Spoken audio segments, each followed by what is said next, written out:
हरे नमः. धर्माचा जणू मूर्तिमान पुतळा भासे जना भूवरी.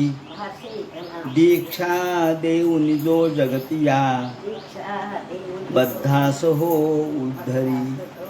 वाणीने वदता भागवती कथा व्यासा प्रति भासला. तो हा गुरुश्री जनार्दन असा पाटांगणी शोभला. सद्गुरुनाथ महाराज की जय. हरे महाशिशुपवाच नंदव्रजं गते रामे करुषाधिपतिर्नृप. वासुदेवोऽहमित्यज्ञो दूतं कृष्णा हि प्राहिणोत. भगवान गोपाल कृष्णाच्या एका वेगळ्या प्रकारच्या पराक्रमक कथेचं विवरण व्यास महर्षी या ठिकाणी करतायत. सूत शौनकादिकाला आणि शुकाचार्य राजा परीक्षितीला सांगतात. शुकाचार्य म्हणतात, हे राजा, एके दिवशी पौंड्रक नावाचा जो राजा आहे त्यांनी एक दूत पाठवला आणि त्यांनी सांगितलं, त्या दूताने येऊन सांगितलं की हे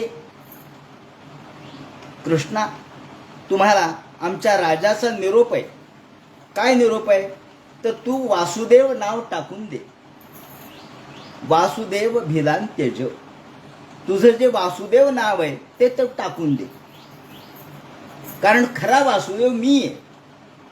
आता नावात काय आहे असं जरी आपण म्हटलो, नावाला सगळ्यांची नावं अनेक असतात, पण त्यावेळेला भगवान गोपालकृष्णाच्या वेळेला वासुदेव नावाची एक पदवी होती. म्हणजे एखाद्या श्रेष्ठ पुरुषाला, ज्ञानी पुरुषाला, सर्व व्यापकत्वाला वासुदेव म्हणत असत. ज्याच्यामध्ये सगळ्या प्रकारच्या सर्व सामर्थ्य संपन्नत्व आहे त्याला वासुदेव म्हणत असत. आणि त्या पौंड्रकांनी सुद्धा कृष्णाप्रमाणे शंख, चक्र, गदा, पद्म धारण केले होते आणि गरुडाचं सुद्धा नियोजन केलेलं होतं. याप्रमाणे त्यांनी निरोप पाठवला. या ठिकाणी वसुदेव यांचा पुत्र म्हणजे वासुदेव एवढा अर्थ नाहीये. इरावती कर्वेंनी त्यांच्या युगांत नावाच्या पुस्तकामध्ये आणि दुर्गा भागवतांनी सुद्धा वासुदेव शब्दाला एक वेगळा अर्थ त्या काळामध्ये होता असं म्हटलंय. वृष्णीनाम वासुदेवोस्मी. भगवंतांनी गीतेमध्ये जे स्वतःच्या स्वरूपाचं वर्णन केलेलं आहे, व्यापक स्वरूपाचं वर्णन केलेलं आहे, ते करताना सगळ्या वृष्णी कुलामध्ये मी वासुदेव आहे असं म्हटलंय. वासुदेव म्हणजे काय तर वासुदेव सर्वमिती. वासुदेव शब्दाचा अर्थ असा, जो सर्व व्यापक आहे त्याला म्हणतात वासुदेव. तेव्हा वासुदेव ही एक सन्मानदर्शक पदवी होती. कशामुळं तर वसु या शब्दाचा अर्थ संपत्ती असा होतो. जसं आज काय वसुबारस. वसु म्हणजे काय हो? वसुबारस म्हणजे काय? वसु म्हणजे संपत्ती. संपत्ती म्हणजे धन, दौलत.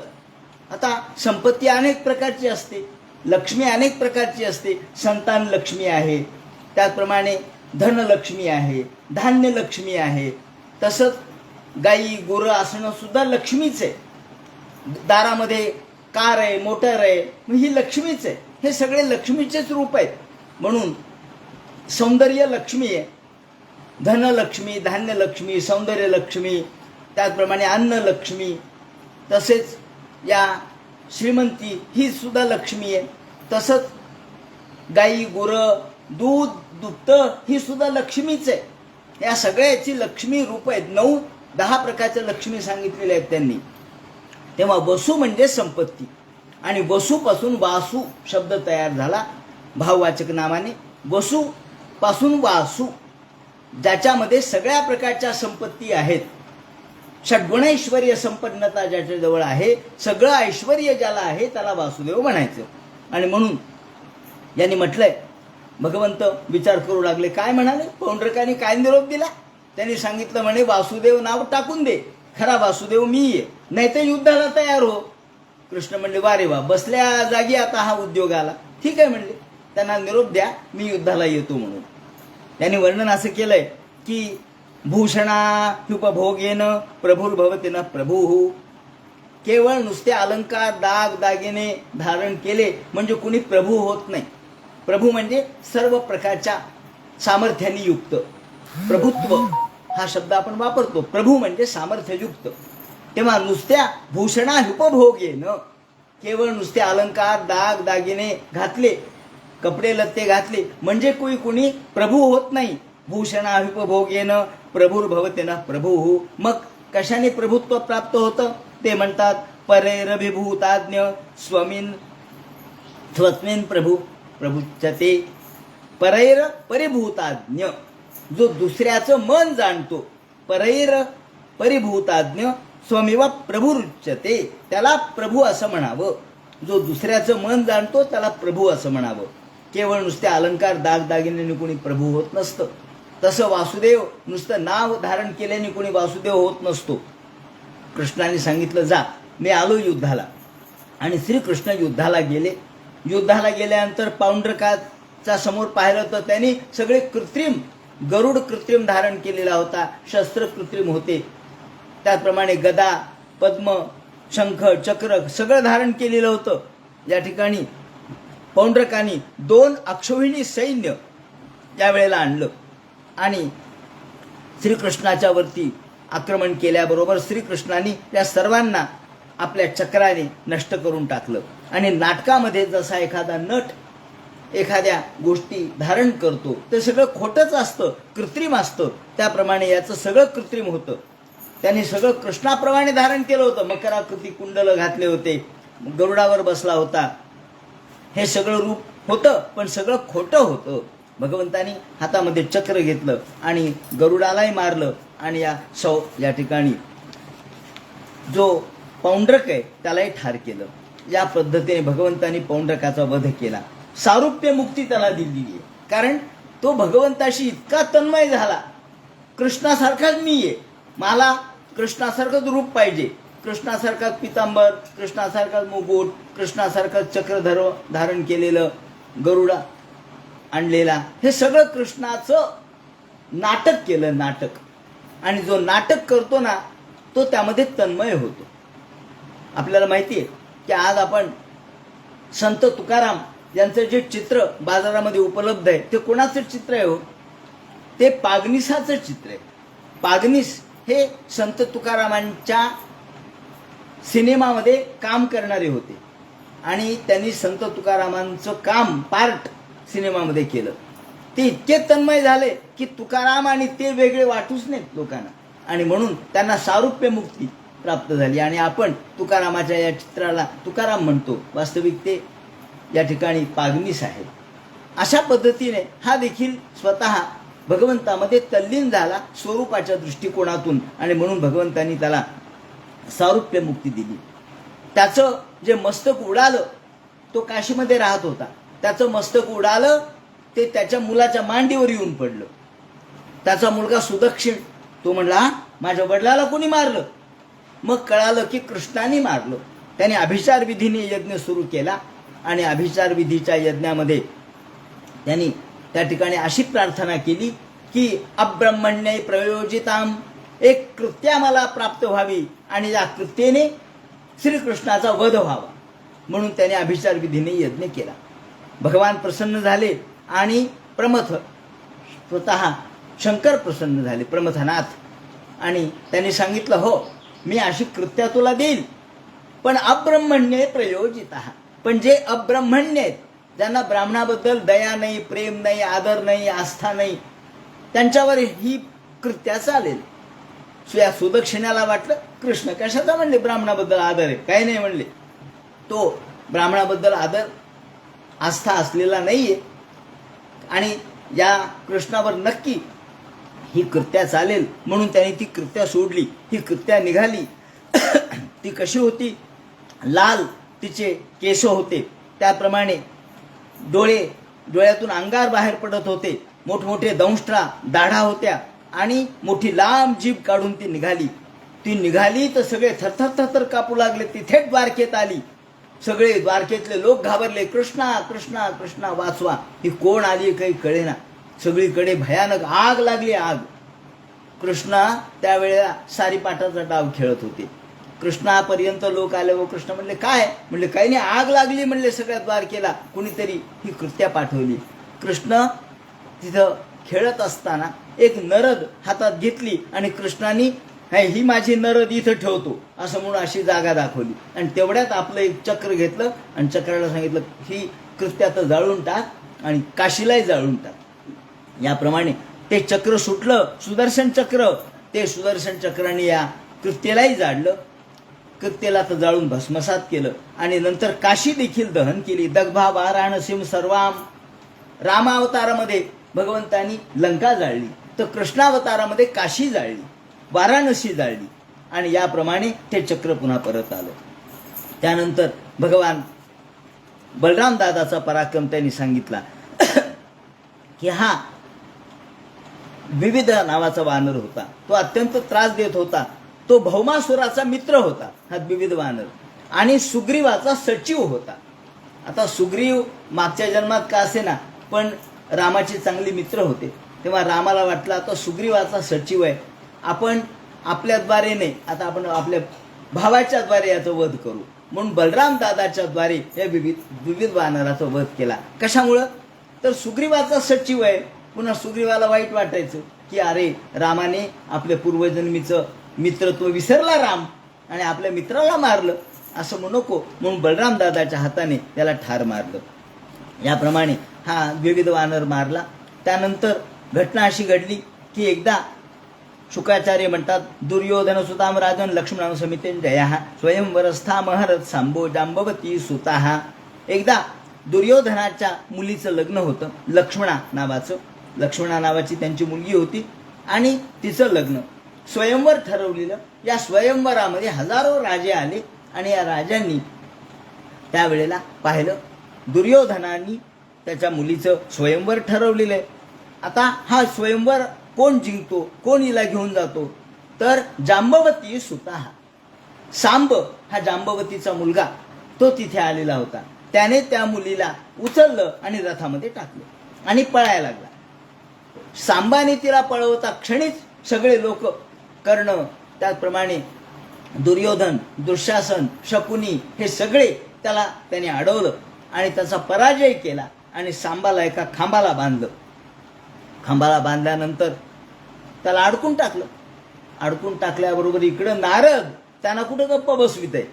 नारद कृष्णाकडे आल्याबरोबर नारदाचं स्वागत केलं कृष्णाने. म्हणले नारदा कुणीकडं? अहो काय कृष्णा तुम्ही शांत बसलात? अहो तुमचा मुलगा अडकला ना. म्हणले कोण? सांब. त्याला दुर्योधनाने बांधून टाकलंय. असं म्हणल्याबरोबर कृष्ण म्हणले चला रे त्याला सैन्य सज्ज करा. तच्छुत्वा नारदोक्तेन राजन संजात मन्यवाहा. रागाला कृष्णाला. त्यांनी सगळं सैन्य सिद्ध केलं. बलराम दादाला कळालं. बलराम दादा म्हणे काय सैन्य कशासाठी, कुठे युद्धाला कुठं जायचे? म्हणले काही नाही, दुर्योधनाने आपल्या मुलाला पकडून ठेवलं. मग त्याला युद्ध कशाला पाहिजे? म्हणले नाही, आपल्यामध्ये युद्ध करणं योग्य नाही. कुरु आणि यदू यांच्यामध्ये युद्ध होणं योग्य नाही. म्हणून मी स्वतः जातो, तुम्ही काही काळजी करू नका. म्हणून त्यांनी उद्धवाला बोलावलं. उद्धवा चला आपल्याला जायचे. आणि हस्तिनापुराला उद्धवासोबत भगवान बलराम दादा गेले. उद्धवम प्रेषयामास. आणि बाहेर तिथे आल्याबरोबर, हस्तिनापुराला आल्याबरोबर बाहेरच्या बाजूला तिथे थांबले आणि उद्धवाला सांगितलं जा दुर्योधनाला निरोप दे, मी आलो. दुर्योधनाचा मी गुरु आहे. त्याला वाटलं दुर्योधन आत्ता पळत पळत येईल माझ्या पाया पडत. दुर्योधनाला निरोप दिला की बलराम दादा आलेलेत आणि तुला बोलावलंय. आणि त्यांनी सांगितलं लवकरात लवकर सांबाला सोड आणि लग्न करून दे. असा निरोप दिल्याबरोबर उद्धव गेले आणि सगळे बसलेले होते त्या ठिकाणी सभेत. तिथे दुर्योधन होते, दुःशासन होते, कर्ण होते, शकुनी होते, धृतराष्ट्र होते, सगळे बसलेले. आणि उद्धवानी निरोप दिल्याबरोबर दुर्योधन म्हणतो काय कमाल आहे, काय वेळ आली. म्हणले आर वृक्ष बाई शिरो मुकुट सेवितम. दुर्योधनाचे उद्गार आहेत, काय वेळ आली म्हणे. अहो चपला वाहन जे आपण पायामध्ये घालतो ते आता डोक्यावर बसायला लागले म्हणे. पायात घातलेले वाहना आता डोक्यावर बसू लागल्या. का? बलराम दादाला वाटतंय की आम्ही सुद्धा आमच्या बरोबरीचे आहोत. अहो कुठं यादव, कुठं कुरू, त्यांना कुठं राज्य आहे का, त्यांना कुठे आसन आहे का, त्यांना कुठे प्रतिष्ठा आहे का, आमच्यामुळं त्यांना मिळाली. आम्ही दुर्लक्ष केलंय म्हणून त्यांना प्रतिष्ठा मिळाली. आम्ही दुर्लक्ष केलंय म्हणून हे धन धान्य यांच्याकडे द्वारका मुठी सोन्याची म्हणतात हे, पण आम्ही लक्ष देत नाही, जाऊ दे आम्ही सोडून दिलंय म्हणून हे एवढा मोठा श्रीमंतीचा उपभोग घेत आहेत. ते काय आमच्या बरोबरीचे आहेत का? प्रश्न अस्तुल्यतामनिता अस्मद्दत्त नृपासना, अस्मद्दत्त नृपासना, आम्ही दिलेले नृपासन आहेत, आम्ही दिलेलं आसन आहे म्हणून हे त्या ठिकाणी मजा मारतायत.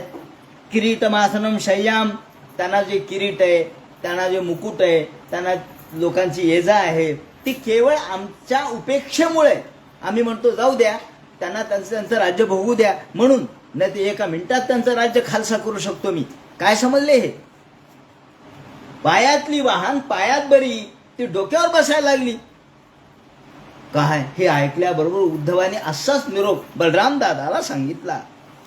बलराम दादा तर बलराम दादा जे चिडले, ते म्हणले हे काय असं मला सांगितलं. अभोच कोप समृद्धो, जे प्रचंड लाल झाले, राग आला आणि म्हणले थांबा. तेशाम ही प्रशमो दंड हा, अहो म्हणले जनावर, ते जनावरांना हातात काठी घेतल्याशिवाय ते जागेवर येत नाहीत, वठणीवर येत नाहीत. त्यांना जनावर जर असे दांड असतील, वांड असतील तर हातामध्ये काठी घ्यावी लागते, त्याप्रमाणे दंडच हातात घ्यावा लागतो. तेशाम ही प्रशमो दंड पशूनाम लुगडो यथा, माझी अवज्ञा करतात का तर माम अवज्ञाय मुहुदूर भाषान मानो भ्रुवन, थांबा माझी अवज्ञा करत असताल तर मी आत्ताच्या आत्ता त्यांना उत्तर देतो. त्यांना काय समजले हे? अहो भगवान गोपालकृष्णाबद्दल असं बोलतात. भगवान गोपालकृष्ण म्हणजे साक्षात भगवान आहेत आणि मोठमोठे ब्रह्मादिक देव, इंद्रादिक देव यांच्या पायाशी लोळण घेतात. अहो यांना हे राज्य म्हणजे काय हो, म्हणले कुरुचं राज्य म्हणजे काय? ब्रह्मा भगोप्यहमी, ब्रह्मदेव, महादेव, इंद्र हे सगळे भगवंताला नमस्कार करतात. त्यांच्या पुढे हे आसन म्हणजे तुच्छ आहे. आणि ते काय म्हणलं? उपान, हा पायातली वाहन डोक्यावर बसू लागली. थांबा मी सांगतो पायातली वाहन कोण आहे आणि डोक्यावर कोण बसू लागले. उपान किल वयम स्वयं तुकुर्व शिराहा, अहो ऐश्वर्यमत्ता नाम, ऐश्वर्यमत्त झालेले त्यांना आत्ताच्या आत्ता धडा शिकवतो. असं म्हणून अद्य निष्कौरवीम पृथ्वीम, आत्ताच्या आत्ता सगळी पृथ्वी निष्कौरवी करून टाकतो म्हणून हातामध्ये नांगर घेतला आणि तो त्या यमुनेमध्ये घातला. आणि या यमुनेमध्ये घातलेल्या नांगराला असं बळ लावलं की सगळी दिल्ली, सगळी हस्तिनापूर या यमुनेमध्ये टाकतो. म्हणले आता थांबा, कोणीच जागेवर जिवंत ठेवत नाही म्हणून लांगलाग्रेण नगरम उद्वीर्य गजाभ्ययम, नांगर घातला यमुनेमध्ये आणि ते यमुनेमध्ये सगळी नगरी टाकण्यासाठी, योजना करण्यासाठी शक्ती लावली. शक्ती लावल्याबरोबर जे माड्या पडू लागल्या, हुड्या पडू लागल्या, लोक घाबरले, लोकांचे घर ढासळले. म्हणले काय व्हायले, भूकंप झाला का? मग दुर्योधनाला कळलं नाही नाही नाही भूकंप नाही, म्हणले दादाचा राग आहे. आणि मग सगळे शरण आले, कर्णाधिक सगळे, दुर्योधनाधिक सगळे धावत, दादा दादा दादा तुम्ही असं करू नका, आम्हाला जिवंत ठेवा. ही सगळे माड्या पडू लागल्यात, घरं पडू लागलेत, त्याप्रमाणे पत्रे पडू लागलेत, गोपुरं पडू लागलेत, तिरप होऊ लागले. म्हणले आता काही नाही, समुद्रास तृप्यंतु, यमुनेमध्येच आपण जाणार. मूढानांना कुबुद्धी नाम, आम्ही मूढ आहेत, आम्ही कुबुद्धी आहेत, आम्हाला हे कळलं नाही. आणि तुमची पराक्रम, तुमचा मोठेपणा आम्ही जाणला नाही, आम्हाला क्षमा करा, तुमचा कोप कमी करा.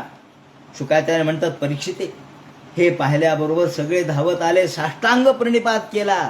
अहो जेव्हा माणसानी स्वतःचे सामर्थ्य दाखवावं तेव्हा लकडीशिवाय मकडी वळत नाही म्हणतात ना, तसं आहे. जेव्हा हातामधला मोठेपणा, कर्तृत्व दाखवावं तेव्हा लोक शरण येतात, नुसतं गोड बोलून कोणी येत नाही. याप्रमाणे ते म्हणतात. बलराम दादा म्हणले ते काही मला माहित नाही, या सांबाला तुझी पोरगी देऊन टाक. हो म्हणले देतो. अहो पोरगीच काय, त्याच्यासोबत रथ देतो, धन देतो, धान्य देतो, सेवक देतो, दासी देतो. ददौच द्वादश शतान, अहो घोडे दिले किती, ते म्हणतात 1200 हत्ती दिले, 10,000 घोडे दिले, त्याप्रमाणे सोनं, रथ, अलंकार, दागिने, 1000 दासी, ह्या सगळ्या याच्यासोबत दिल्या आणि लक्ष्मणेचं लग्न त्याच्यासोबत करून दिलं. आणि याप्रमाणे भगवान बलराम दादा या सगळ्यांसह द्वारकेमध्ये परत आले. अजूनही भागवतकार म्हणतात अद्यापीच्या पुराण हे येतात, अजून सुद्धा जे हस्तिनापूर आहे ते आपल्याला असं तीर्प झालेलं दिसतं. अजूनही भगवंताच्या विक्रमाचं पराक्रमाचं एक रूप म्हणून आपल्याला त्या गंगेमध्ये म्हणजे यमुनेमध्ये ते असं तीर्प झालेलं दिसतं. श्री शुकाचार्य म्हणतात परीक्षिते नरकम निहितम श्रुत्वा तथोद्वाहंच योषिताम. एकदा घटना अशी घडली की भगवान गोपाल कृष्णाने तर 16,108 बायका केल्या होत्या. नारदाला कुठे चैन पडायची. नारद म्हणले कृष्णाला 16,108 बायका आहेत, काय कमाल हो म्हणले कृष्णाची. कसा संसार करत असेल, कसा प्रपंच करत असेल बघावं तरी म्हणले एकदा. आणि आपल्याला दररोजच्या जेवणाची भ्रांत आहे म्हणले.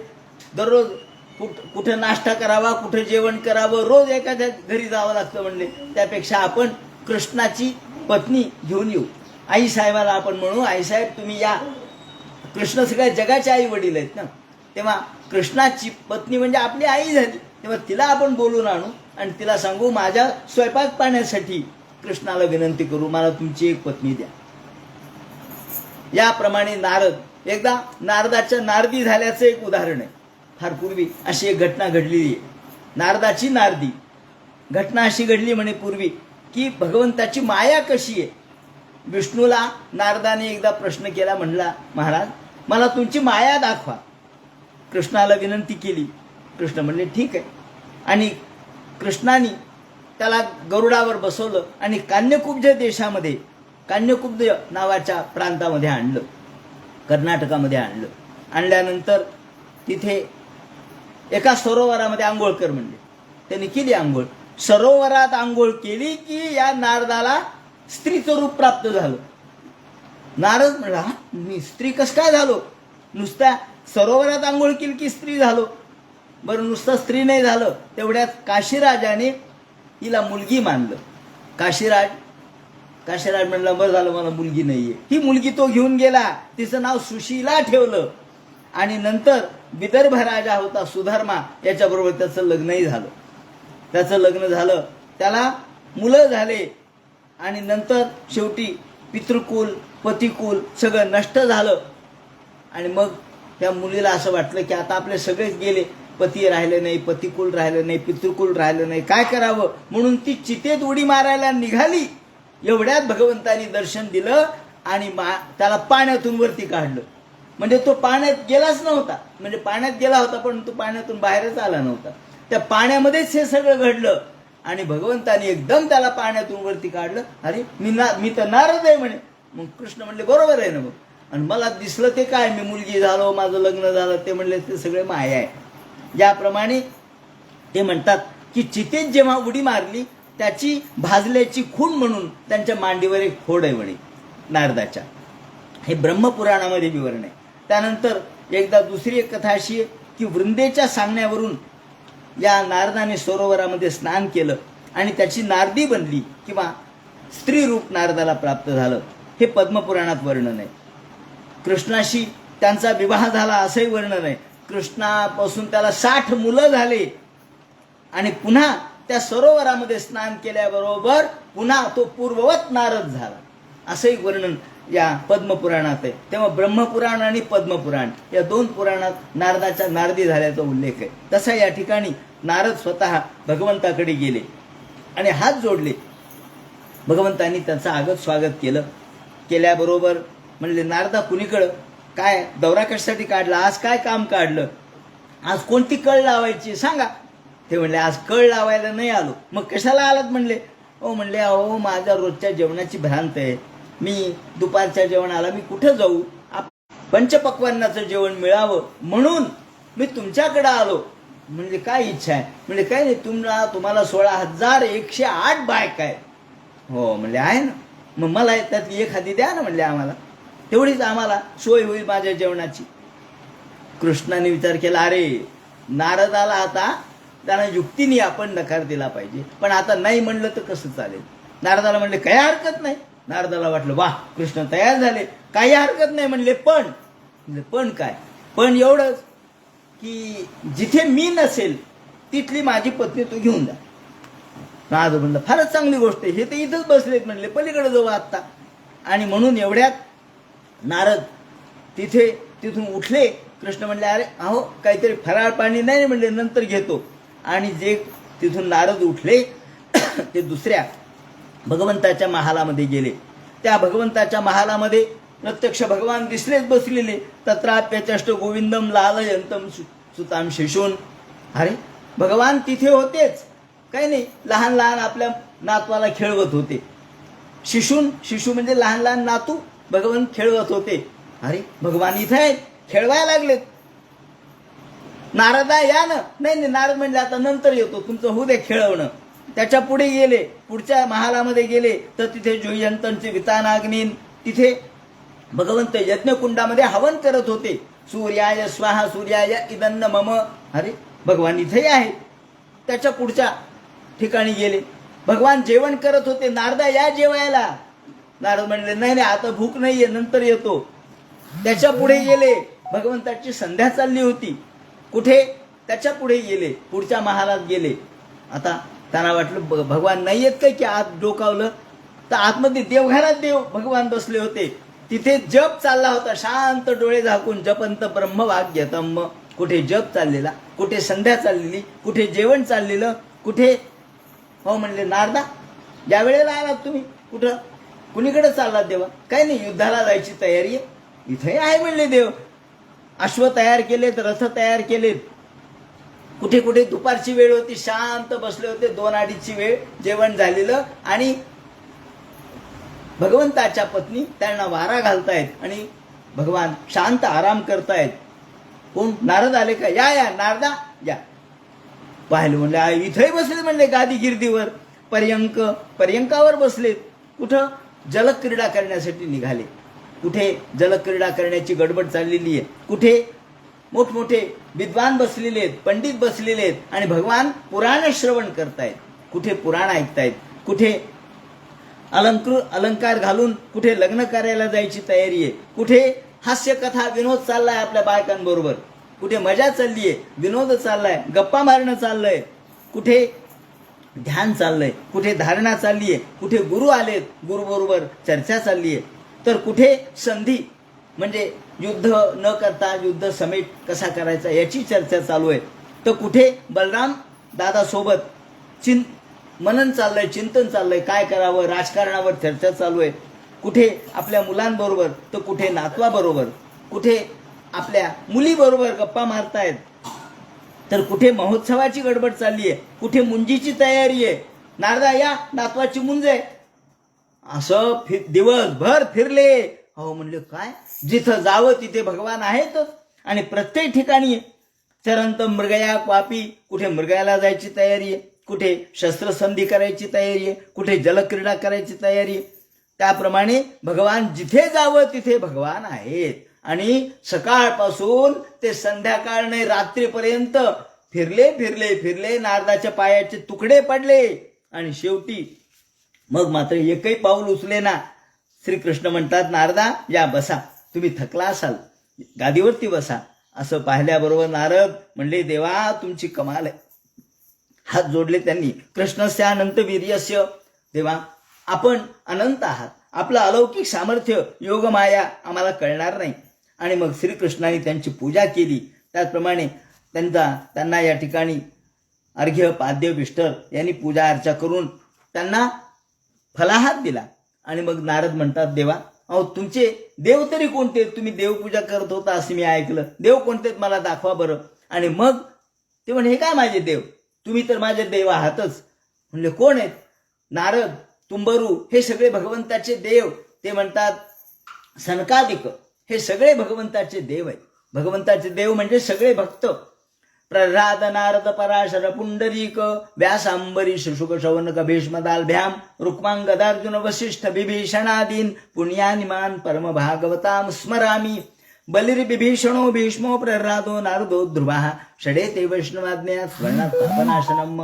या वैष्णवांचं जर स्मरण केलं तर पाप नाश होतो. आज एकादशी आहे, त्यानिमित्ताने या सगळ्या वैष्णवांचं स्मरण आपण करतो.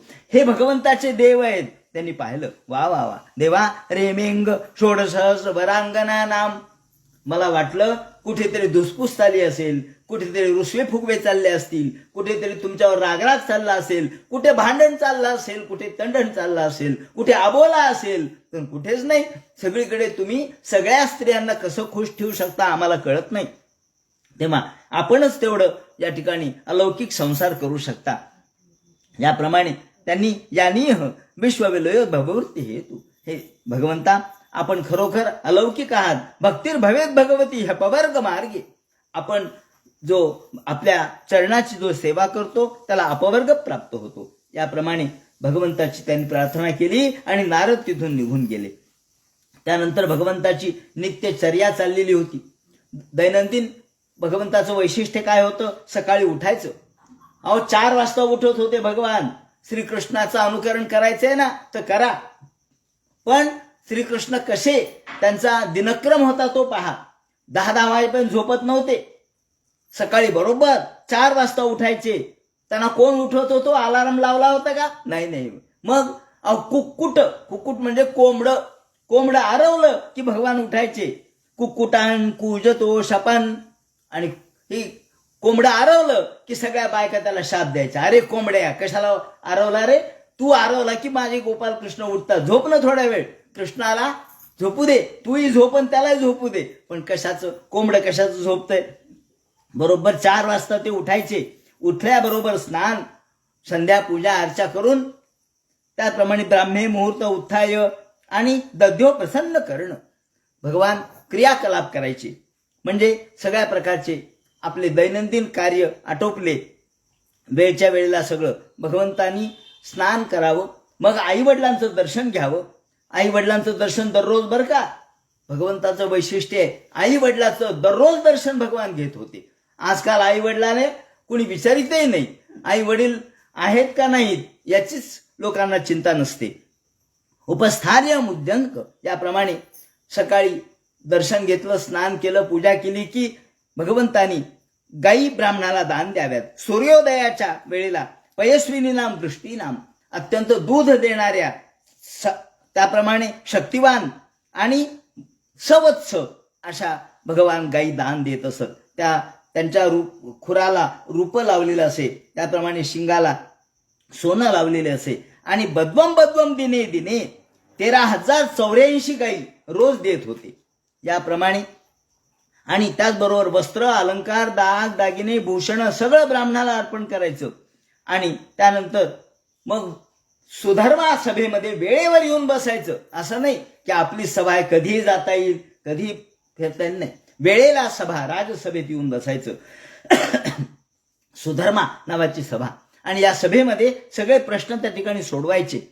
आणि त्या सभेत असेच एकदा आले, येऊन बसले. बसल्याबरोबर काय होतं? भगवंताच्या सभेमध्ये वैशिष्ट्य असं होतं की 2 पार्ट्या होत्या. एक उद्धव, एका पार्टीचा प्रमुख उद्धव होता. दुसऱ्या पार्टीचे प्रमुख बलराम दादा होते. आणि कृष्ण स्वतः प्रमुख राजसिंहासनावर बसायचे. विरोधी पक्ष असायलाच पाहिजे ना, विरोध करायला कोणीतरी पाहिजे ना. म्हणजे दुसरं मत मांडायला. विरोध म्हणजे विरोध नाही, दुसरं मत मांडायला. नाही मला हे योग्य वाटत नाही, मला हे योग्य वाटतं. जेव्हा मंथन होतं तेव्हा त्यातून योग्य काहीतरी निघतं. याच वेळेला एक दूत आला. तिथे द्वारपालाने सांगितलं, महाराज एक दूत आलाय, जरासंधाकडून आलेला दूत आहे. आल्याबरोबर म्हणले या. प्रतिहारीने आतमध्ये पाठवलं. काय? त्यांनी नमस्कार केला. राज्ञामावदे दुःखम. एक पत्र आणून दिलं. म्हणजे कुठून आला? अहो आम्ही गुप्त आलो. जरासंधानी जे राजे बंदिस्त करून ठेवले त्यांच्याकडचं हे पत्र आहे आणि हे फक्त तुम्हालाच देण्यासाठी आम्ही आलोत. गुप्तपणाने आलोत, कोणाला कळलं नाही. आणि त्या पत्रामध्ये त्या सर्व राजांनी लिहिलं होतं, हे भगवान गोपाल कृष्णा, आम्ही तुम्हाला शरण आलो आहोत. वयम त्वाम शरणम यामो भवभीता पृथक धियाः. आम्ही तुम्हाला शरण आलोत. तुम्ही सदरक्षणासाठी जन्माला आलेला आहात आणि खलाचा निग्रहासाठी जन्माला आलेला आहात. आज पोलीस डिपार्टमेंटचं हे घोषवाक्य आहे. कोणतं? सदरक्षणाय खल निग्रहणाय चान्याः. तेव्हा सदरक्षणाय, चांगल्यांचं रक्षण करायचे, दुष्टांचे निर्दालन करायचे. ते म्हणतात ना, दया तिचे नाव, संत तुकाराम महाराजांनी म्हटले, दया तिचे नाव, भूतांचे पालन आणि निर्दळन कंटकांचे. दया त्याला म्हणतात. सगळ्यांवरच काय प्रेम करणं म्हणजे दया नाही. दुष्टावर दुष्ट लोक झाले म्हणजे त्यांच्या अंगावर हात फिरवावं काय? तुकाराम महाराजांनीच म्हटलंय की तेथे पैजाराचे काम, अधमाशी तो अधम. पिंडीच्या जवळ विंचू गेला. मग आता काय करावं म्हणले, पिंडीच्या जवळ विंचू गेलाय. म्हणले काही नाही, चपलेने हाणा. म्हणले असं चपलेने? तिथं पिंड आहे ना, असू द्या म्हणले. पिंड असलं म्हणून काय झालं? पिंडी जरी असली महादेवाची तरी तेथे पैजाराचे काम का, अधमाशी तो अधम. जो अधम आहे तो कुठेही जाऊ द्या, त्याला मारलाच पाहिजे, ठेसलाच पाहिजे. म्हणून तिथं दया करणं उपयोगाचं नाही, त्याला दया म्हणायचं. काय, कोणती दया? की भूतांचं पालन करायचं आणि कंटकांचं निर्दालन करायचं. तेव्हा तुम्ही देवा सदरक्षणासाठी आणि खलाच्या निग्रहासाठी आलात, तेव्हा तुम्हाला आमची विनंती आहे की लवकरात लवकर आमची मुक्तता करा. हात जोडले त्यांनी या ठिकाणी आणि त्यांनी हा निरोप त्यांना दिला. हा निरोप दिल्याबरोबर दुसरा एक दूत आला. दुसरा दूत आला. म्हणजे महाराज दुसरा एक दूत आला. कोणता दूत आहे म्हणजे? तो धर्मराजाकडून आला, युधिष्ठिराकडून. ते म्हणजे त्याला पाठवा. पाठवा म्हणल्यावर आतमध्ये आला. म्हणजे महाराज धर्मराजांनी हे पत्र दिले. पत्र काय? पत्र असं आहे म्हणले की राजसूय यज्ञ करायचं ठरवलेलं आहे आणि आपल्याला निमंत्रण दिलंय, तुमचा या ठिकाणी मोठा सन्मान ते करणार आहे, म्हणून तुम्ही लवकरात लवकर यावं. कृष्णाने दोन्ही दूताला पाठवलं. हो म्हणले, येतो आम्ही. त्याही दूताला निरोप दिला की जरा संध्याकाळच्या राजाला सांगा की आम्ही येतो म्हणून. आणि यालाही सांगितलं येतो. आता आधी कोणाकडे जायचं हा प्रश्न निर्माण झाला. मग बलराम दादा म्हणले, एक काम करा, आधी जरासंधाला ठार करा आणि मग राजसूय यज्ञाला जा. कुणी म्हणले नाही, आधी राजसूय यज्ञाला जा आणि मग जरासंधाला मारा. कृष्ण म्हणले काय करावं?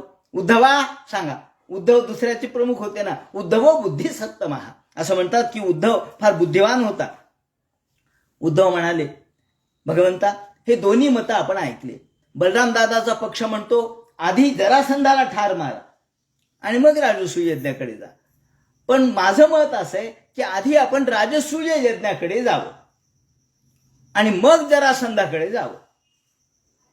त्याचं कारण असे म्हणले की जरासंध हा असा मरणारा नाही, त्याला द्वंद्व युद्ध केल्याशिवाय जरासंध मरणार नाही. मग आपण असं करा, जरासंधाला जर द्वंद्व युद्धात ठार मारायचं तर भीमाची गरज आहे. भीमाशिवाय दुसरा बली या ठिकाणी दुसरा बलवान कुणी नाही. मग भीमाला घेऊन जायचं तर आधी आपल्याला राजसूय यज्ञाला जावं लागेल. आणि राजसूय यज्ञाचं वैशिष्ट्य असं आहे की चारी दिशा जिंकल्या पाहिजेत.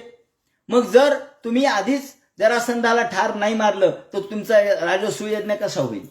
बरोबर आहे. मग आपण असं करू, आधी आपण धर्मराजाकडे जाऊ, धर्मराजाची वास्तुपुस्त विचारू आणि तिथून भीमाला घेऊन मग जरासंधाकडे जाऊ. आणि असं नाही जायचं, ब्राह्मणाचे वेश धारण करू का? सैन्याने तो टिकणार नाही, सैन्याने आपल्याला आवरणार नाही, त्याजवळ खूप सैन्य आहे. तेव्हा त्या सैन्याने किंवा अशा पद्धतीच्या बाणाच्या युद्धाने तो आवरला जाणार नाही. त्याला द्वंद्व युद्धामध्ये आपण ठार मारू आणि ब्राह्मणाचे रूप घेऊन जाऊ. हो म्हणून ठरलं. ठरल्याबरोबर स्वतः भगवान श्रीकृष्ण आपल्या सगळ्या स्त्रियांसह वर्तमान, सगळ्या यादवांसह वर्तमान तिथून निघाले. ते थेट या हस्तिनापुराच्या तिथे आले आणि तिथून हस्तिनापुराच्या पुढे धर्मराज यांनी एक सुंदर अशा प्रकारची नगरी बसवलेली होती, त्याला इंद्रप्रस्थ असं म्हणतात. जो खांडव वन होतं, जे खांडव वन त्याचं दहन केलं आणि खांडववनाचं दहन केल्यानंतर मग ते खांडव वनामधून जो मय याला वाचवलं अर्जुनाने, श्रीकृष्णाने सांगितलं याला वाचवा, आणि त्या मयानी खांडववनातून वाचल्यामुळं त्याचा उपकार म्हणून एक मय नगरी, मय सभा स्थापन केली होती, ती या इंद्रप्रस्थामध्ये. तिथे भगवान गेले आणि गेल्याबरोबर धर्मराजाला आनंद झाला. धर्मराजाने त्यांचं स्वागत केलं, त्यांची पूजा अर्चा केली आणि नंतर मग श्रीकृष्ण काही दिवस तिथे थांबले. आणि त्याच्यानंतर मग युधिष्ठिराला विचारलं, का रे युधिष्ठिरा, काय काय तयारी केली सांग, तुला राजसूय यज्ञ करणार आहेस, काय काय तयारी केली? मग त्यांनी बोलावलं चारी भावांना बोलावलं. सांगा काय काय झालं. त्यांनी सांगितलं की हे चारी भावांच्याकडे 4 दिशा दिलेल्या होत्या, पूर्व पश्चिम दक्षिण उत्तर. याप्रमाणे चारी भावांना 4 दिशा दिलेल्या होत्या. त्यापैकी त्या बाकी सगळीकडे आम्ही जिंकलं, सोनं नाणं सगळं आणलं. फक्त एक दिशा जिंकायची राहिली, ती म्हणजे जरासंधाकडली.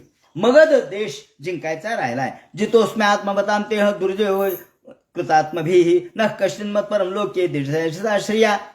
आम्ही बाकी सगळ्या दिशा जिंकल्या. अर्जुन, नकुल, सहदेव यांनी सांगितल्याप्रमाणे दिशा जिंकून आणल्या. तेथून धनसंपत्ती आणली. फक्त जरासंध जिंकला नाही. असं म्हणल्याबरोबर काय करावं. श्रीकृष्ण म्हणले काही नाही, आता जरासंधाला जिंकायला निघायचं. अर्जुनाला सांगितलं, अर्जुना चला जरासंधाला जिंकण्याचे. अर्जुन लागली शस्त्र. नाही शस्त्र घ्यायचं नाही, धनुष्यबाण घ्यायचं नाही. आणि मग कसं जिंकायचं म्हणले. काही नाही, ब्राह्मणाचा वेश धारण करा. ब्राह्मणाचा? हो म्हणले. उपर्ण आणि धोतर घ्या, पळी पंचपात्र हातात घ्या, चला म्हणले. भीमाला सांगितलं, चल रे तुझी गदा बिदा काही घेऊ नको, कसं जिंकायचे तुला सांगतो, चल म्हणे. तू सुद्धा ब्राह्मणाचा वेश धारण कर. याप्रमाणे भगवंतानी ब्राह्मणाचे वेश धारण केले. उपर्ण घेतलं, त्याचप्रमाणे धोतर घातलं, पळी पंचपात्र घेतलं आणि मगध देशामध्ये आले. मगध देशात आल्याबरोबर जरासंधाच्या राजधानीतून जरासंधाच्या दरबारात आले. आल्याबरोबर जरासंध नुकताच जेवणाच्या निमित्ताने त्यांनी सगळी तयारी केली होती. वैश्व देवाचा नैवेद्य दाखवला. तो मोठा सत्यसंध होता, ब्राह्मणाबद्दल दयाळू होता, दानधर्मात पटाईत होता आणि तो फक्त श्वचांडाल टाकण्यापुरता बाहेर आला आणि श्वचांडालाचा मंत्र म्हटला. श्वचांडाल पतित पायसभ्योन भूमूम निक्षेपेत म्हटल्याबरोबर थोडं थांबावं लागतं, वाट बघावी लागते. कुणी अतिथी येतो का. दरवाजा उघडा ठेवला आणि अतिथी म्हणून 3 जण आले. अरे बरं झालं, ब्राह्मण आले म्हणले जेवायला. वाह, चांगली गोष्ट झाली. चला म्हणले पानं मांडा. ब्राह्मण आले जेवायला. कृष्णाने पाहिलं. कृष्ण म्हणले, जरासंधा आम्ही ब्राह्मण आहोत हे खरंय, पण ब्राह्मणांना अन्नकांक्षी आहात. आम्ही भुकेलेले ब्राह्मण नाहीत, जेवणासाठी आलो नाहीत. म्हणले मग जेवणासाठी नाही आलो तर कशासाठी आलात. तुला जर द्यायचं असेल तर युद्ध नो देही राजेंद्र, तुला द्यायचं असेल तर आमच्याशी युद्ध कर म्हणले. युद्ध कर म्हणल्याबरोबर त्यांनी पाहिलं, अरे हे कोण आहेत. अरे म्हणले, हा तर अर्जुन दिसतोय. है म्हणले, हा अर्जुन मला माहिती आहे म्हणले, याच्या तोंडावरचं अजून आईचं दूध वाढलं नाही. हा काय माझ्यावर युद्ध करणार आहे. बाजूला हो म्हणले. हा तू तर काळा आहेस म्हणले, पळून गेला म्हणले युद्धातून. त्या काल जेवणाला तू पळून मारलंस. मी युद्धाला आलो तर तू पर्वतावर उडालास, पर्वतावरून उडी मारलीस, पळून गेलास युद्धातून. युद्धातून पळून जाण्यावर युद्ध करत नसतो मी खरा जो युद्धामध्ये टिकणार आहे, धीर आहे, त्याच्याबरोबर युद्ध करतो. हा मधला जो आहे ना, तो जरा बरा दिसतो, हा भीम असेल मला वाटतं, त्याच्याबरोबर मी युद्ध करीन. तो जरा बरा दिसतोय, माझ्याबरोबर जरा टिकेल म्हणे. असं म्हणल्याबरोबर चला म्हणले. मग जेवण बाजूला राहिलं आणि गावाच्या बाहेर आले.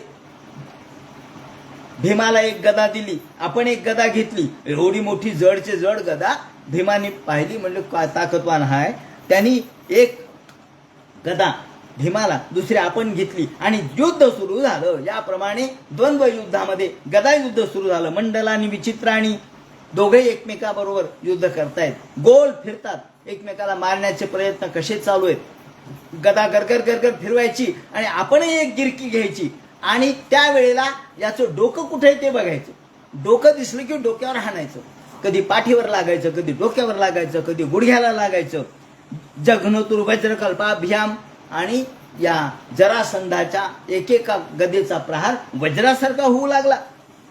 त्याप्रमाणे वर खाली उडी मारतायत, बाजूला जातायत, खाली बसतायत, त्याचप्रमाणे गोल फिरतायत. चरतो शुशुभे युद्धम. आणि युद्धामध्ये ठो ठो ठो ठो युद्ध सुरू झालं. नटयोरिव रंगिणो हो. ज्याप्रमाणे एखाद्या रंगमंचावरती एखादे नट जसे दिसावेत तसे हे 2 जण दिसू लागले. ठो ठो ठो ठो शब्द सगळ्या गावातले लोक बघायला आले. दोघांचं युद्ध सुरू झालं. अहो दोघं म्हणजे 2 जण काय हत्तीच आहेत. मोठमोठे हत्ती एकमेकाला भिडावेत त्याप्रमाणे हे दोघं जण भिडले. सगळ्या गावातले लोक यांचं युद्ध बघायला आले होते. दंतयोरिव दंतिनो हो, दोन हत्ती मदोन्मत्त हत्ती एकमेकाला भिडावेत त्याप्रमाणे दिसू लागले. ते वैगदे भुजजबेन निपात्यमाने, आणि जे जरासंधाच्या या प्रचंड या गदेचा प्रहार चुकवण्यासाठी भीमाला इतका जीवाचा आटापिटा करावा लागायचा की त्या गदेचा प्रहार लागला पाहिजे. आपल्याला लागलं तर आपण चूर्ण होऊन जाईल आपलं. म्हणून चूर्णी भवत रूपेत्य, त्याचं चूर्ण करायचे. एका गदेच्या प्रहारामध्ये ते याला खाली पाडलं पाहिजे. म्हणून जरासंध मोठ्या दात ओठ खळून वरती उडी मारून त्याच्या अंगावर पडायचा. करता करता हेही त्यांना मारायला लागले. क्रुद्धो समुष्टी रभया, कधी कधी गदा तुटून पडायची. ठो ठो ठो गदा टिकती काय, गदेचे तुकडे व्हायचे. मग काही नाही, मुष्टी प्रहार. यांनी त्याच्यावर मुष्टी प्रहार, त्यांनी याच्यावर मुष्टी प्रहार. कधी ठोशाला ठोसा, गुडघ्याला गुडघा, डोक्याला डोकं, याप्रमाणे दोघांनी एकमेकांना समशिक्षा बलवज असो. दोघंही ताकदवानच होते. ज्यालाही 10,000 हत्तीचं बळ होतं त्यालाही तेवढंच होतं. ज्याप्रमाणे 27 दिवस युद्ध चाललं. 27 दिवस झाले आणि एके दिवशी रात्र झाली की युद्ध थांबायचं. मात्र रात्र झाली, अंग ठण ठण ठण ठण ठणकत होतं भीमाचं. तो अर्जुन आणि कृष्णाला म्हणू लागला, कृष्णा, तुम्ही मला इथं आणलंय ते माझी समाधी बांधायला आणलंय का? मला ठार करायचंय का? मला माझं बळी द्यायचंय का? मला बळी द्यायचा असेल तर मला आधीच सांगायचं की तुझा बळी या ठिकाणी द्यायचा आहे. मी आलो असतो, मी बळी झालो असतो. पण तुम्ही मला हा सांगा, माझा बळी देण्यासाठी आणलंय का? कृष्ण म्हणले, अरे अरे असं काय बोलतो? अरे आपल्याला युद्ध जिंकायचे. म्हणजे असं कसं जिंकायचं? हो, जरासंध बघितला का काय ताकदवान आहे तो. अहो, त्याचा एक एक प्रहार म्हणजे मला आता सहन होईना. 4, 8, 15 दिवस मी सहन केला. 27वा दिवस उजाडलाय. काय करू? न शकतो हम जरासंधम. देवा, तर मला घरी जाऊ द्या. मी युद्ध करू शकत नाही. बस त्याला सांगा. भीम थकला, भीमाने पराजय स्वीकारला. सांगा, न शकतो हम जरासंधम निर्जजुम युधी माधव. आता युद्ध नाही, उद्या करणार. कृष्ण म्हणले, तसं नको, उद्याचे दिवस कर, मग सांगतो तुला मी. तू माझ्याकडे पाहतच नाहीस म्हणे. तुमच्याकडे काय पाहायचं? युद्ध करताना तुमच्याकडे पाहिलं तर डोक्यात बसलं ना म्हणे गदा, आणि डोक्याचे 10 तुकडे होतील. नाही, थोडं माझ्याकडे पाहायचं, मी उभाच आहे तिथे, आज पाहतो म्हणे. आणि जे युद्ध करता करता करता एकदा जरासंधाला खाली पाडल्याबरोबर कृष्णाने एक हातात काडी घेतली आणि आशी फाडली. मग तेवढेच त्यांनी पाहिलं. हा असं आहे का म्हणला. म्हणून त्याला खाली पाडता क्षणीच त्यांनी एक पाय त्याच्या पायावर टाकला आणि दुसरा पाय हातात घेऊन टरटर टरटर फाडलं आणि बाजूला दोन्ही शकलं टाकले. आणि वाह, कृष्णा जिंकलो असं म्हणून आनंदाने उडी मारली. तेवढ्याच जरासंध पुन्हा जुळला. भीमा, युद्धाला ये. हा बाबा बाबा, मटकन खाली बसला. युद्धाला ये. पुन्हा युद्ध केलं आणि रात्री म्हणला, कृष्णा आता चला घरी, मी थांबत नाही. पार्थमापेन स्वेन तेजसा चिंतयत धरी. कृष्ण म्हणले, अरे भीमा, तू अर्धवटच पाहिलं म्हणले. अर्धवट काय, पूर्ण पहा ना, मग सांगाव ना काय ते. नाही सांगायचं, वेळेवरच सांगणार. कृष्णाचं वैशिष्ट्य असं की कृष्ण वेळेवर बुद्धी सुचवणार. म्हणले आज पहा, नीट पूर्ण पहा. म्हणले पूर्ण कसं पाहणार? मग गदेचे प्रहार कसे, किती वेगाने गदा फिरतात पाहता ना तुम्ही. हो म्हणले, पण तरी पहा. श्रीकृष्णाने पुन्हा ज्याप्रमाणे त्याला खाली पाडायला लावलं, तो खाली पडल्याबरोबर उठायच्या आत कृष्णाने ती काडी घेतली आणि एक बाजू इकडं आणि दुसरी बाजू तिकडं टाकली. एक दक्षिणेकडली उत्तरेकडली दक्षिणेकडे टाकली. हा असं आहे का म्हणला. एकम पादम पदाक्रम्य. आणि मग पुन्हा जरासंधाला युद्धामध्ये खाली पाडलं. त्याच्या एका पायावर आपण दुसरा पाय दिला, दुसरा पाय आपल्या 2 हातांनी फाडला आणि मग उजवा भाग डावीकडं आणि डावा भाग उजवीकडं टाकला. आणि एकदम त्याला वाटलं पुन्हा जुळतोय काय, पुन्हा मात्र जुळला नाही. एकदम सगळीकडे हाहाकार झाला. आकाशातून पुष्पवर्षाव झाला. पूजाया वासु भीम परिरभ्यया चुतौ. त्याप्रमाणे भीमाने जरासंध ठार मारला, तो जिंकला. त्याचं कारण काय होतं? तेव्हा ह्या जरा नावाच्या राक्षसीने त्याला जुळवलं. जेव्हा हा जन्माला आला त्यावेळेला ती 2 शकलं जन्माला आली. म्हणून त्याच्या आईला वाटलं की आपला पतिराज काय म्हणेल, म्हणून तिने तो बाहेर उकिरड्यावर टाकला. पण जरा राक्षसीने त्याला जुळवलं. हे तू जिवंत हो असं म्हणून त्याला जिवंत केलं. आणि एका उकिरड्यावर बिचारा बसलेला असताना राजाला मुलगा नाही म्हणून राजाने हत्ती फिरवला आणि हा लांब कुठेतरी उकिरड्यावर गावाच्या बाहेर उभा होता, तिकडे हत्ती गेला. सगळ्या लोकांनी आपापली मुलं उभे केले याच्या गळ्यात माळ घालील म्हणून, पण हत्तीने कोणालाच लक्ष दिलं नाही आणि थेट याच्या गळ्यात माळ घातली आणि हा राजा झाला. अहो, दैवात असं ती कधी चुकत नसतं. ज्याप्रमाणे हा राजा झाला, तो राजा होताच, दैवानी त्याला बाजूला केलं होतं. पण पुन्हा याप्रमाणे त्याचा जो मुलगा आहे सहदेव नावाचा, त्याला भगवंतांनी राज्य दिलं आणि सहदेवाला सांगितलं, सहदेवा सगळ्या राजांची सुटका करा. सगळ्या राजांची सुटका केली. सगळ्या राजांनी या जरासंधाला 1,00,000 राजांचा नरमेध यज्ञ करायचा होता. राजे मारायचे होते, यज्ञामध्ये ठार मारायचे होते. तेव्हा इतकी भयानक असा हा क्रूर होता. भगवंतांनी त्याला सोडलं, राजाला सोडलं आणि सहदेवाला सांगितलं की आता आपल्याला या ठिकाणी जायचे ते युधिष्ठिराच्या यज्ञासाठी. आणि युधिष्ठिराच्या यज्ञासाठी सगळे राजे मग आंदण घेऊन आले.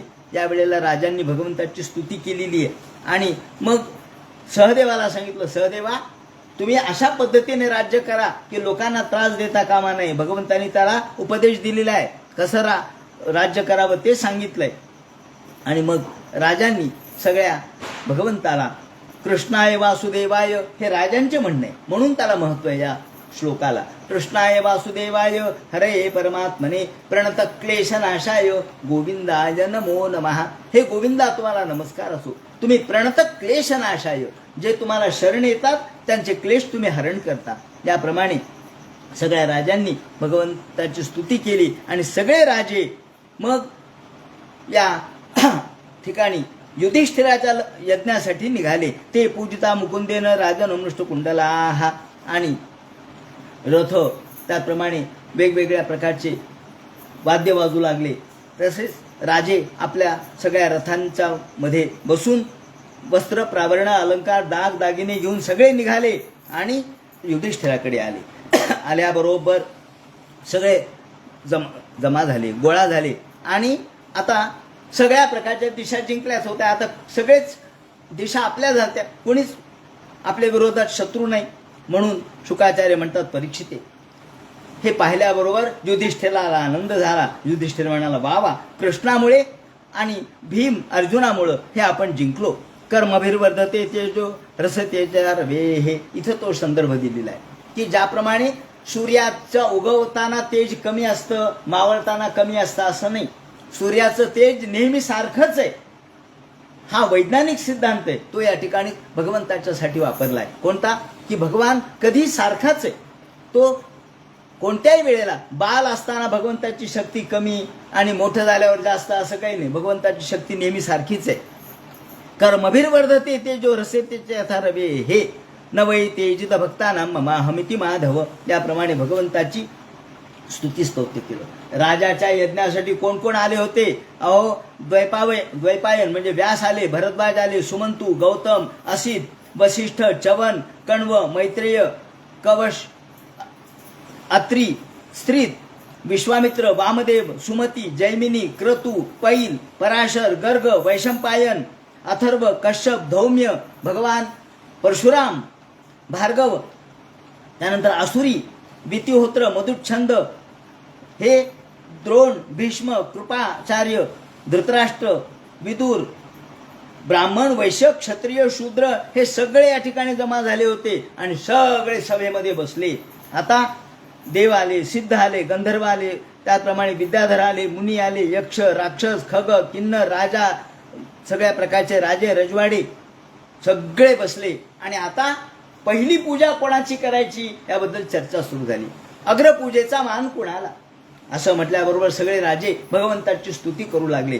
आणि तेवढ्यात हा सहदेव उठला. सहदेव म्हणजे या जो आत्ता ठार मारलेला आहे, ज्या भीमानी ज्याच्याबरोबर युद्ध केलं, त्याचा हा पुत्र, प्रत्यक्ष जरासंधाचा, तो सहदेव, तो उठला आणि त्या सहदेवानी भगवंताची स्तुती करायला सुरुवात केली आणि सांगितलं की या ठिकाणी प्रत्यक्ष गोपालकृष्ण उभे आहेत, बसलेले आहेत, तेव्हा ते गोपालकृष्णाची पहिली पूजा झाली पाहिजे. अग्रपूजा आपण गोपालकृष्णाचीच केली पाहिजे. अहो, जे गोपालकृष्ण सगळ्या भूतांच्या मध्ये आहेत, ज्यांच्यामध्ये षड्गुण ऐश्वर्य संपन्नत्व आहे आणि कृष्ण हा सर्वात श्रेष्ठ आहे आणि त्यांच्याबरोबरचा दुसरा कोणीच नाही. भगवंताचं श्रेष्ठत्व हे आता सिद्ध झालेलं आहे. तेव्हा भगवान गोपालकृष्ण हे अग्रपूजेसाठी योग्य आहेत असं म्हणून त्यांनी पहिल्यांदा प्रस्ताव ठेवला. तो प्रस्ताव ठेवल्यावर सगळ्या लोकांनी होकार दिला. मोठमोठे ऋषी मुनी त्यांनी सुद्धा होकार दिला, नमस्कार केला. तेवढ्यात हे ऐकल्याबरोबर त्याचं हे म्हणणं ऐकलं आणि हातामध्ये धर्मराजांनी नमो जयते नैमोस्तुम भगवंताचा जय जयकार झाला. मग वस्त्र प्रावरण अलंकार दाग दागिने हे सगळं आणलं आणि आता पूजेचं साहित्य आणून भगवंताची पूजा करणार. एवढ्यात आकाशामधून पुष्पवर्षाव झाला आणि हे सगळं पाहता क्षणीच दमघोषाचा पुत्र शिशुपाल, ज्याला मात्र हे सहन झालं नाही, त्यांनी कानावर हात ठेवले. म्हणले काय ऐकतोय मी? कोणाची पूजा करता तुम्ही? या गवळ्याची पूजा करता? याचं काय अधिकार आहे? म्हणले अहो इथे काही कमी लोक आहेत का? तपोवृद्ध, ज्ञानवृद्ध, वयोवृद्ध इतके मोठे लोक आहेत, ब्रह्मिष्ठ आहेत आणि याची पूजा करता? यथा काका पुरोडाशम, एखाद्या कावळ्याला आपण यज्ञातला भाग अर्पण करावा तसं करताय म्हणले तुम्ही. तो काही योग्य असू शकतो का? हा स्वैर आहे, हा युद्धामधून पळून गेलेला आहे, हा या नगराच्या बाहेर बहिष्कृत केलाय म्हणून तर तो समुद्रामध्ये नगरी स्थापन करून राहिला. तो सर्व धर्म बहिष्कृत, हा सगळ्या धर्माच्या बाहेर आहेत, हे दारू पिणार आहेत आणि याला एक बाप आहे का म्हणले? हा कोणता? कोणी म्हणती नंदाचा, कोणी म्हणती वसुदेवाचा, हा कोणाच्या यांच्या बापाचा पत्ता नाही, आईचा पत्ता नाही. सगळ्या सगळे लोक म्हणाले बापरे, कृष्णाची निंदा करू लागले. तेवढ्यात त्या ठिकाणी भीम उठला आणि भीम म्हणला थांब, आला याला गदेने ठार करतो. बाकीचे सगळे राजे उठले, म्हणले याला ठार करावं. कृष्ण म्हणले थांबा थांबा थांबा, कोणी हात लावायचा नाही. होय म्हणले कृष्ण कसे काय आपली यांची निंदा ऐकून घेऊ लागलेत? या सगळ्या निंदेमध्ये स्तुती आहे, प्रत्येक निंदेच्या शब्दामध्ये स्तुती आहे. सर्व धर्म बहिष्कृत, हा बरोबर आहे ना? भगवंताला कोणता धर्म आहे? भगवंताला कोणता धर्म नाही, सगळ्या धर्माच्या बाहेर गोपालकृष्ण आहे. त्याप्रमाणे भगवान हा सगळ्याच्या पलीकडचा आहे. गुणविहीन, हा तो गुणहीनच आहे, तो निर्गुण निराकार निर्विकार आहे, त्यामुळे तो गुणहीन आहे, स्वैरवर्ती आहे, बरोबर आहे. याप्रमाणे सगळे जे शब्द आहेत ते सगळे भगवंताला आध्यात्मिक दृष्टीने लागू पडतात. आणि भगवंताने 1 2 3 4 5 6 100 99 पर्यंत मोजलं. लोक म्हणले काय? म्हणले कृष्ण काय करू लागले? इतके शांत का बसले? एवढी सगळी निंदा चालली आहे, लोकांना ऐकवणं. लोकांनी कानामध्ये बोटं घातले, म्हणले अरे कृष्णाची निंदा ऐकवत नाही. निंदा भगवत शृण्वस्तात परसिजन सेवा. लोक म्हणले कृष्णाची निंदा ऐकून काय करावं? आणि कृष्णाने थांबवलंय. तेवढ्यात 99 म्हणल्याबरोबर 100 शिवी ऐकल्याबरोबर कृष्णाने शिरक्षुरांत चक्रेनं हातामध्ये चक्र घेतला आणि ताबडतोब त्याचा शिरच्छेद केला. गोपाल कृष्ण भगवान की जय. आणि शिशुपालाची जी ज्योती, आत्मज्योती, ती सगळ्यांच्या समक्ष कृष्णामध्ये येऊन मिळाली. एवढ्यात यांनी प्रश्न विचारला, म्हणले असं कसं काय झालं? हा एवढा निंदा करणारा त्याची ज्योती कृष्णामध्ये येऊन मिळाली. ते म्हणले अहो ते पूर्वीचे जय विजय आहेत, त्याप्रमाणे हा जय विजय पूर्वीच्या जन्मातले, याप्रमाणे कृष्णाला कृष्ण जन्म घ्यावा लागला आणि यांना मुक्त करावं लागलं. असं म्हणतात की ज्या वेळेला हा जन्माला आला शिशुपाल, हा आत्याचा मुलगा कृष्णाच्या, जन्माला आल्याबरोबर ज्याला 3 डोळे होते म्हणे. जन्माला आल्याबरोबर 3 डोळे होते. नारदाने पाहिलं 3 डोळे, सगळे पाहिले 3 डोळे. नारद म्हणले त्याच्या आत्याला, अगं जो याला मांडीवर घेईल आणि याला मांडीवर घेतल्यानंतर याचा डोळा जर गेला तर समजायचं त्याच्या हातून याचा मृत्यू आहे. एकदा कृष्ण आले बघायला, त्या तुम्हाला मुलगा झाला म्हणे. हो म्हणले बघू दे. त्याने मांडीवर घेतल्याबरोबर याचा डोळा गेला. कृष्णाला आत्या म्हणते कृष्णा याला मारू नको बरं का. कृष्ण म्हणला म्हणजे आता मी मांडीवर घेतलंय, खेळवायला घेतलंय का मारायला घेतले? नाही नाही म्हणत तसं नाही, मला नारदाने सांगितलंय याचा 3रा डोळा गेल्यानंतर तुमच्या मांडीवर गेला की 3रा डोळा गेला. कृष्ण म्हणला आईचं कर्तव्य आहे, मला हे मुद्दाम सांगायचंय की आपल्या मुलावर संस्कार केले पाहिजे चांगले. मुलगा वाईट वागला याचा दोष आईला आहे, तेव्हा तुझ्यावर मी सांगतो मी याचे 99 अपराध क्षमा करीन, पण 100वा अपराध क्षमा करणार नाही. 100 अपराध झाल्याबरोबर 111व्या अपराधाला मी याला ठार करीन. तेव्हा तुझं कर्तव्य याला सांगायचं की अपराध करू नको कृष्णाचा. आणि याप्रमाणे आता ते 100 अपराध झाले आणि 101 अपराध झाल्याबरोबर कृष्णाने त्याला ठार केलं. यानंतर पुढे या राजसूय यज्ञाची सुरुवात कशी होईल आणि दुर्योधनाचा वगैरे अपमान कसा होईल, ज्याप्रमाणे जे सांगतील तो सगळा भाग उद्याच्या चिंतनात सांगण्यात येईल. हरे नमः पुंडलिक